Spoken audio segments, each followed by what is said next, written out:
Yarn Gang, Nikki at Bunny Crafts Oxford here with another Dyer with me video, and it is grey out here. Oh boy is it grey. I might try and get another video to embed into this video of the outside and the wind and the rain. Windy.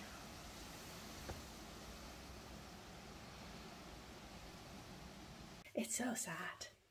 So I have a new yarn supplier, and I was having some issues with my previous one, not really having what I wanted, and one of the things that my new yarn supplier has is skeins that are a blend of animal and cellulose fibres. So this beautiful soft, oh my god, this is so soft, skein of sock yarn is 80% merino, 20% bamboo. Now, hold on a minute. Let me turn this around so you can see my face while I talk at you. Okay, I don't look as atrocious as I thought I did. So, this thing, this pretty thing, is 80% bamboo, merino, and 20% bamboo. And as we all know, and I say all, protein-based fibres, aka fibres that come from animals, and plant-based fibres or cellulose-based fibres react differently to acid dye. In other words, one is dyed by acid dye and the other one isn't. So what this would do is the fibres that are bamboo should technically not get dyed, maybe be left white or get a lighter colouring. So you can try and dye things like cotton with acid dyes and it will get stained, but it won't necessarily dye. I think you could probably try with things like soda ash as a mordant. It's basically, dyeing cellulose fibres is very different, and to me it sounds like it's a lot more labour intensive than dyeing plant-based, animal-based fibres.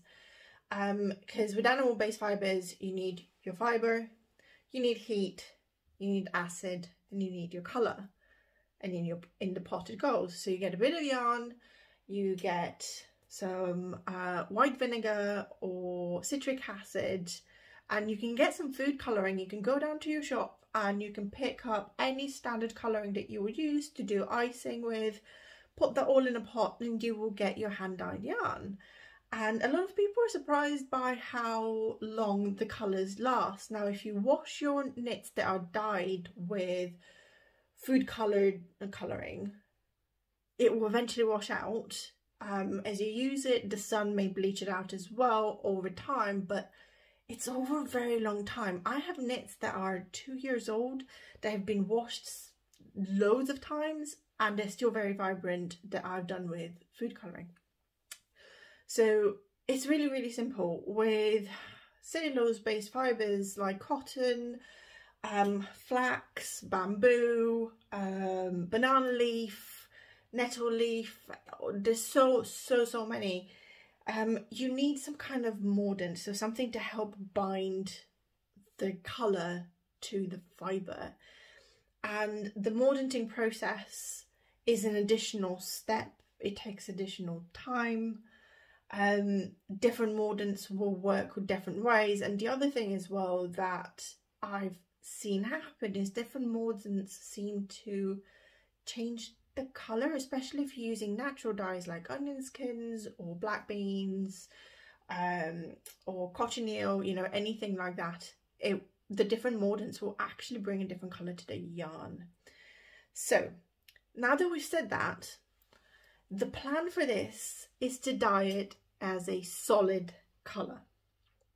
So because I want to see what the bamboo percentage of this does to the overall colour. Are we going to get heathering? Are we going to get some sort of barber pole effect depending on how the fibres are incorporated?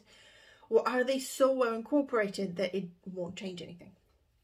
So now that we've said this, and my hair is annoying me, I'm going to tie it up, make myself look like a crazy lady, and then we're going to get back to the dyeing pot. Okay, so I've zoomed this in a little bit. I have, where's my measuring? I think I've got 16 cups of water in here, something like that. And it's warm, it's not hot, it's not cold, it's sort of lukewarm, I guess. There's no acid, there's nothing in there. So we're going to use,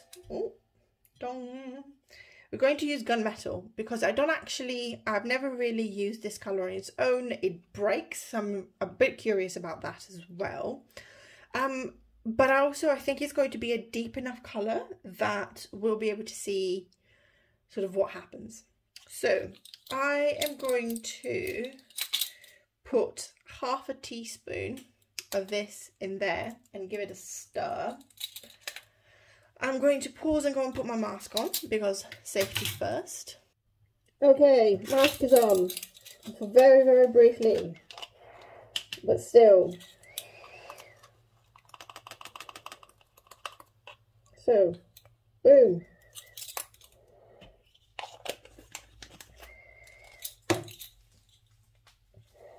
And then it uses tongues to stir, stir, stir.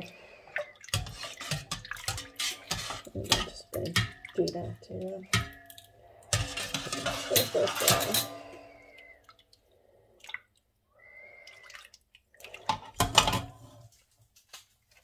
Okay, that is stirred enough that I can remove this contraption. So, I'm going to stir, stir, stir. I have my citric acid ready, but I'm just going to keep stirring a little bit more. Before we go and do that, we're actually going to dump the fibre in here and move it around. And the reason why there's no citric acid in there is to help with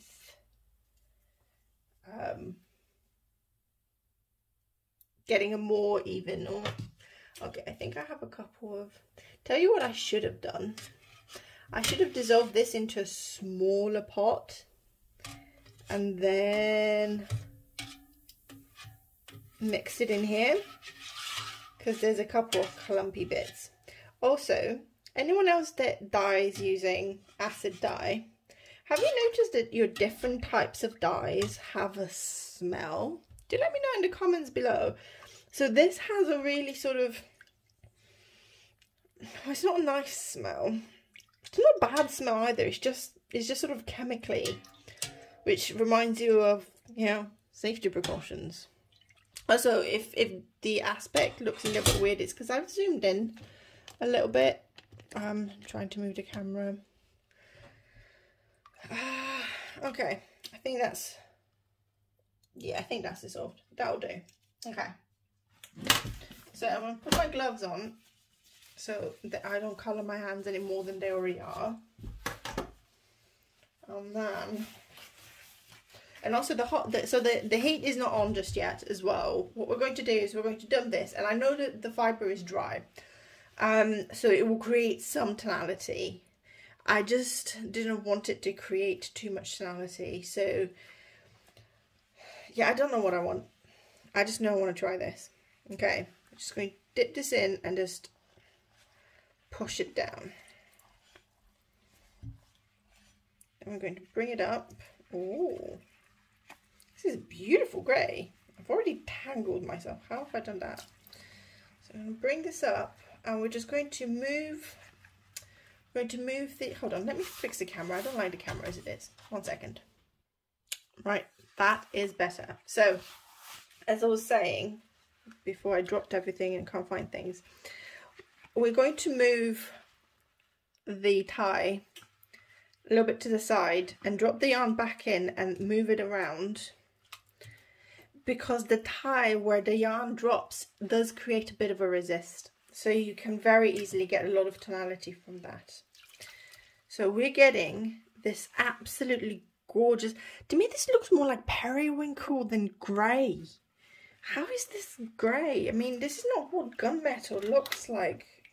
I don't understand, Jaquard. How is this gunmetal? I have to go and look at guns now to see whether it is gunmetal that's this colour. I'm not American. I don't like guns. Not it. I mean, I'm sure there's Americans that don't like guns either. I think I have a couple of them as friends. If you're American and you think your gun laws should change, drop a comment in the below if you're brave enough to start that discussion on a yarn channel. I'm just stirring now. I'm just stirring. I'm sorry. Let's move away from the political talk, shall we? This is a yarn channel. Okay, I'm gonna put the heat up, and I'm going to add some citric acid, because looking at this, I'm just gonna bring it back up. So looking at this, the water is not clear, but it's a lot lighter. Well, I can see through the bottom, but the camera can't see through the bottom. This also seems really consistent. I can't see any white or anything like that. I have to read about bamboo fibre and how that gets dyed. But yeah, cool. So I'm going to pop that in there. This is going to get a lot darker. I'm going to add some citric acid. I'm going to do a bit of stirring. And then we are going to leave this for half an hour. I'm just going to do a tablespoon. I don't need a whole tablespoon. Should we do a teaspoon? Where's my teaspoon? A teaspoon and a smidge. That's a good measuring. That is smidge. Okay, so the easiest way to stir this is to lift this and just sort of move the yarn about with it. Interesting to see now that I've put the citric acid in how long it takes for the yarn to just clear and absorb all of that. This is just so blue, and the water is really blue. Let me see if I can take this out for a second. So this skein is really long as well. I think my new yarn supplier does longer skeins, which I love, and we're going to do some dip dyeing very soon with this colour as well, because I'm very curious. But can you, yes you can you see how blue that is? Look at how blue the water is. Gunmetal my backside. Okay, pop your back in here, put the lid on. Don't need it to be that high if the lid is on, and then we'll see this when it's dry. Bye for now. Oh yeah, hit the thumbs up, even though I'm crazy. Hey yarn gang, so we have our dry yarn, and this doesn't look like gunmetal to me. I don't know about you. I don't know whether my understanding of the term gunmetal is wrong, but this is not a grey yarn. It is a very blue yarn. It makes me, so this is coming off a tiny bit more blue than it actually is, so it's a little bit more muted. It does have a greyness to it, but it is blue. It is blue. It's cold blue, but it's blue. It makes me think a little bit of navy, but then I have a navy blue here. I know this is, again, the camera's not pushing it through a proper navy blue, but yeah, you can see the two are very similar. Through the camera you can see the sort of effect that this type of yarn has. So again, this is 80% merino and 20% bamboo. It is insanely soft. It has a beautiful sheen to it. When I angle it, you can see the gorgeous sheen, but you can also see that there is, it's not whorled as much, but you can see the little bits of white fibres that are running through that haven't picked up the dye. Heathered maybe? Would you call this heathered? I'm not sure because it's not really... Yeah, it's absolutely gorgeous. I'm currently knitting a shawl with a bare skein of this. Oh god, look at that sheen. Can you see? There it is. Can you see that sheen? It's just wonderful. So as I said, I'm currently knitting a shawl with this yarn. It's a brioche shawl. It's a West Knits. I think it's called Brio Waves. And I'm really enjoying knitting with this, but one thing I have to say, it is a very low twist yarn. Doesn't look it, but it really isn't very, very highly twisted. So it has a great bounce to it. So once it's been wet and dry like this, it plumps up to almost a sports weight. But when you knit with it, it is a fingering weight, really. It does split because it's not very high twist. It does split. So I love that the tie still sort of stayed the colours that it was.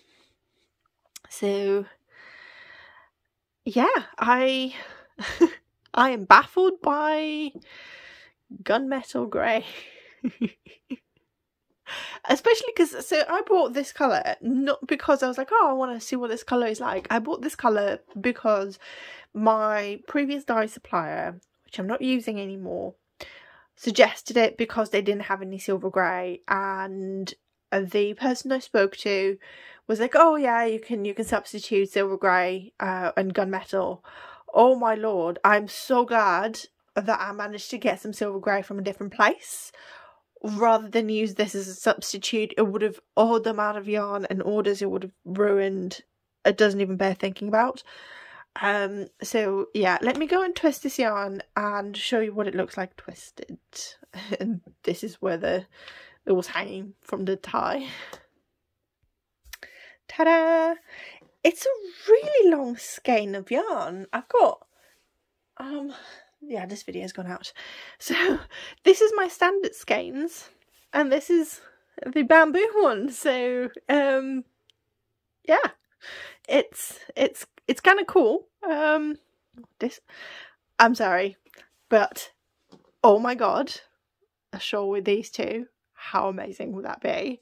If anyone fancies it, this one's in the shop and this one's in the shop, so just saying. This one can stay here.